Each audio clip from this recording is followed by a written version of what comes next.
Hello. Starting off with Alani, obviously. We're going to talk about what is the most important question for you to nail during your 911 dispatch interview. I did a video about this before, but I am currently revamping and redoing every single video in the Becoming a 911 Dispatcher playlist.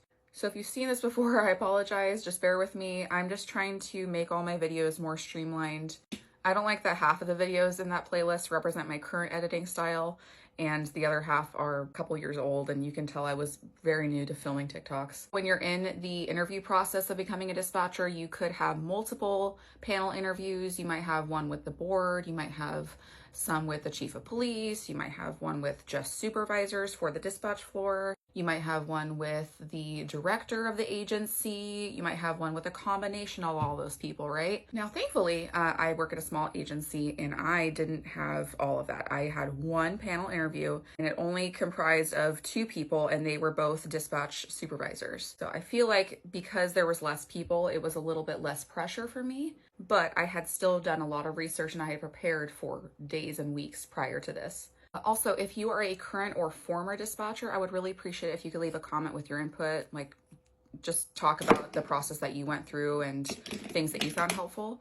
That way people that are going through this process can hear from more than just me. Before you even go in for your first interview, a huge part of being prepared is look up the agency ahead of time. I want you to Google it. I want you to see when they were first founded. Research who the current director is, look up how many 911 calls that they take. A lot of this information is always available on their website. So go ahead and look up what agencies they dispatch for, how big the county is. That is the agency part of a sheriff's office? Is it part of its own entity? Is it federal? This kind of goes without saying, but please be dressed well. I wore a pantsuit to my interview with a nice blouse underneath. Please wear at least business casual. And please understand, I'm not saying you need to be dressed to the nines, but please just put on something nice, okay? First impressions are really important, and if you're dressed well, that is a great first impression. So please keep in mind that it's been 6 years since I had to go through this process, so I'm not going to be able to remember everything very well. I couldn't even tell you the questions that I asked during my interview. I think I might have just asked the dispatch supervisors that I was sitting with how long they had been there for, what they liked about it. So they're probably going to tell you to tell them a little bit about yourself. You ready to have like a 1-minute summary of who you are? They're going to ask you what about dispatching made you excited to apply. And please be honest, whether it's, okay, I watched the 911 TV show and it really made me excited and interested in this career, whether it's maybe you saw dispatching on TikTok and that really intrigued you, it could be anything, but I would encourage you just to be honest and to not just say, well, I just want to help people. They're looking for more than that. They're looking for what is it about dispatching in particular that intrigues you and makes you want to apply. I believe I said something along the lines of, when I was looking for a new position, I saw the career available, and the more that I did research into it, the more that I determined that it was a good fit for me. The idea of helping people excites me, and I believe that would be a really good dispatcher candidate because of my job history and the skill set that I have. Make sure you emphasize what skill sets you have that reflect being a good dispatcher, whether that's multitasking, being a fast typer, excellent communication skills. Now, the most important question that they're going to ask you, and I'm so glad that I did research ahead of time about this because it did pop up in my interview, is they're going to ask you something to do with first responder and officer safety. They're looking to see that you understand the importance of officer safety.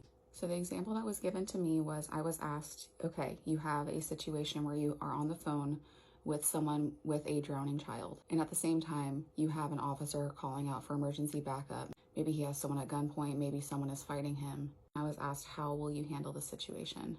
So I believe I said something along the lines of, I would do my best to juggle between the 2 emergency situations. I said I understand the officer's safety is most important, and I would make sure to prioritize his radio traffic and get him the backup that he would need as quickly as possible.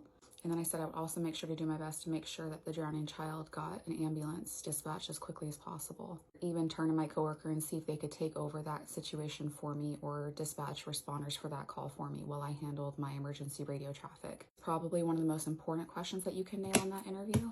They're also going to ask you things like, how do you handle conflict with coworkers? They're going to ask you for specific examples of how you've handled conflict in the past. They're looking to see that you can handle these problems on your own without having to immediately go to a supervisor and without causing trauma. 911 centers can be an extremely toxic place. So the best thing that you can do to answer this question is to say that you would do your best to handle that conflict face-to-face with the person that you're having a problem with. These brows are so interesting today. I don't know. Whatever.